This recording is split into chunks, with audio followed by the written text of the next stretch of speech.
नमस्कार, मैं कामेश्वर शर्मा और आज हमारे बीच मौजूद है कांग्रेस पार्टी के वरिष्ठ प्रवक्ता एसआई जोगटा जी। जानना चाहेंगे खासकर जिस तरीके से लगातार विपक्ष एक आरोप लगा रहा है कि जिस तरीके से हिमाचल प्रदेश में इस बार अत्यधिक आपदा आई। यदि बात की जाए विधानसभा के दौरान भी जो विधायक बलवीर वर्मा ने कहा कि जो कांग्रेस के पदाधिकारी थे जिनके डंगे गिरे थे उन्हें 3 लाख रुपए दिया गया, जिनके मकान गिरे उन्हें मात्र 1,20,000 रुपए दिया। ऐसे में लगातार नेता प्रतिपक्ष जयराम ठाकुर की बात की जाए या अन्य भाजपा नेता की लगातार आरोप लगा रहे हैं, विस्तार पूर्वक बातचीत करेंगे एसआई जोगटा जी। जोगटा जी, आपका स्वागत है। जिस तरीके से विपक्ष लगातार आरोप लगा रहा है, इसके ऊपर आपका क्या कहना है? पहले तो मैं आपके लोकप्रिय चैनल इंडिया न्यूज का धन्यवाद करूंगा, आपने समय दिया है।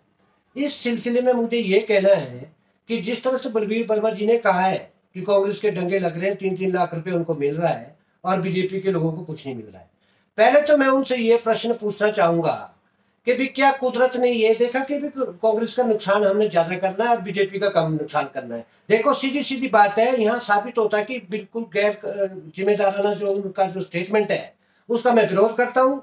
जहां तक उनको ये स्टेटमेंट देने के बजाय उनको प्रधानमंत्री नरेंद्र मोदी को दिल्ली में जाकर जयराम जी समेत वहां धरना देना चाहिए था और आर्थिक पैकेज जो एक विशेष रूप से जो आर्थिक पैकेज प्रदेश को आपदा को लेकर के देना चाहिए था मोदी साहब को। आज तक उनके जो मोदी साहब ने तो मरे हुए जो लोग थे, यहाँ 450 लोग मरे हैं और इतने जान माल का नुकसान हुआ है। मोदी साहब ने पैकेज तो आप छोड़िए, उन्होंने एक सहानुभूति पूर्वक एक दो शब्द भी नहीं कहा कि मैं अफसोस जताता हूं कि जो लोगों का जो नुकसान हुआ है, लोग जो मरे हैं, वो भी उन्होंने शोक संतप्त परिवारों के लिए अपना कोई संवेदना प्रकट नहीं की।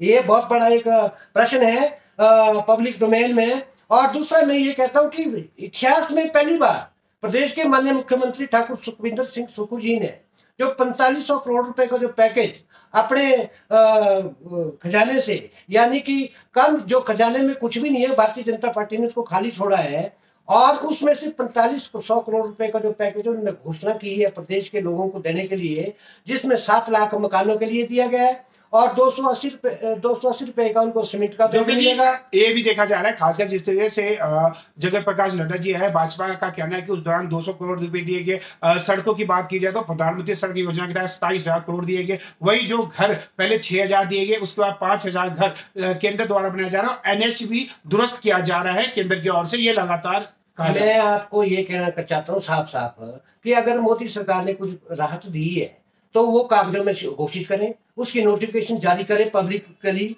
और ताकि ये पता चले कि वो उन्होंने किया क्या है। मैं तो ये कहता हूँ कि जो 12,000 करोड़ से ऊपर का जो नुकसान हुआ है उसके बारे में मोदी ने 12 रुपए भी दिए हैं आज तक। मेरा ये आरोप है उनके ऊपर। आज प्रदेश के अंदर जिस तरह से सुखविंदर सुक्खू ने पूरे इंडिया में एक पहला मुख्यमंत्री है कांग्रेस शासित प्रदेश का जिसने अपने सीमित साधनों के जो संसाधनों के चलते 4500 करोड़ रुपए का किस तरह से उन्होंने मैनेजमेंट किया है। उनको दाद देता हूं मैं कि उन्होंने सारा कुछ प्रदेश को भी चला रखा है, सड़कें भी चल रही हैं और लोगों के मकान कोई रिपेयर वगैरह डंगे सड़कों में लग रहे हैं। जितना वो सीमित संसाधनों के तहत वो कर पा रहे हैं उतना किया है। उसके अलावा जो जितने भी राहत राशि के तहत जो उन्होंने 4500 करोड़ रुपए का इस टाइम जो पैकेज घोषित किया है, मोदी साहब को उसमें तमाचा लगा है और बहुत बुरी तरीके से लगा। और मैं ये कहता हूं अगर समय रहते आज नरेंद्र मोदी जी आर्थिक पैकेज की घोषणा नहीं करते तो प्रदेश कांग्रेस पार्टी और जनता के साथ मिलकर के एक बहुत बड़ा आंदोलन खड़ा करने वाली है। ऐसा नहीं है कि भारतीय जनता पार्टी का या कांग्रेस का प्रदेश नहीं है, ये सबका प्रदेश है। वैसे तो मोदी जी कहते हैं कि मेरा सेकंड घर है, दूसरा घर है, तो ये उनके इंसानियत ये बोलती है कि आप मरे जीते हुआ कभी मतलब उनसे सांत्वना भी ना प्रकट करें। ये तो बहुत बड़ी शर्म की बात है। बिल्कुल जोगटा जी, हम ये भी जानना चाहेंगे, खासकर देखा जा रहा है कि पहले आप आम आदमी पार्टी में प्रवक्ता थे, आपने आम आदमी पार्टी को मजबूत किया। अब जिस तरीके से गठबंधन हुआ है इंडिया करके, क्या इसका लाभ जो कांग्रेस को मिल पाएगा? देखिए, ऐसा है, ये सारा जो है ये हाईकमांड ने डिसाइड करना है। जैसा वो डिसाइड करेंगे मान्य होगा। मैं इस पॉइंट पे कुछ नहीं बोलूंगा।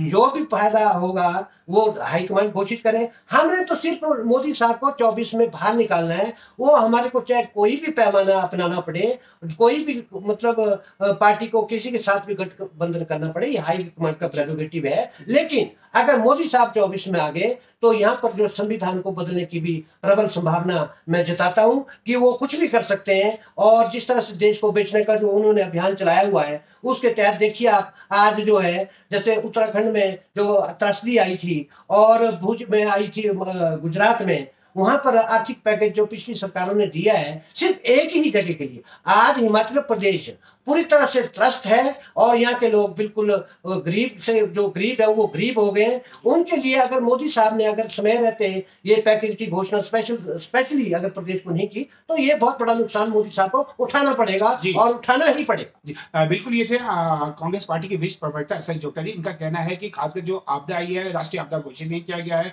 अन्य चाहे गुजरात की बात की जाए, उत्तराखंड की बात की जाए, वहां पर आपदा घोषित किया था राष्ट्रीय आपदा, जिससे जो अर्थव्यवस्था उसे सुधारने में कहीं ना तो कहीं एक पग मिला था। एक तरफ से वहां की स्थिति अच्छी हुई थी, लेकिन हिमाचल प्रदेश में इस बार 12,000 करोड़ से अधिक का नुकसान हुआ है। ऐसे में केंद्र ने भेदभाव किया। जी जोगटा जी, हमसे बातचीत करने के लिए आपका तहे दिल से धन्यवाद।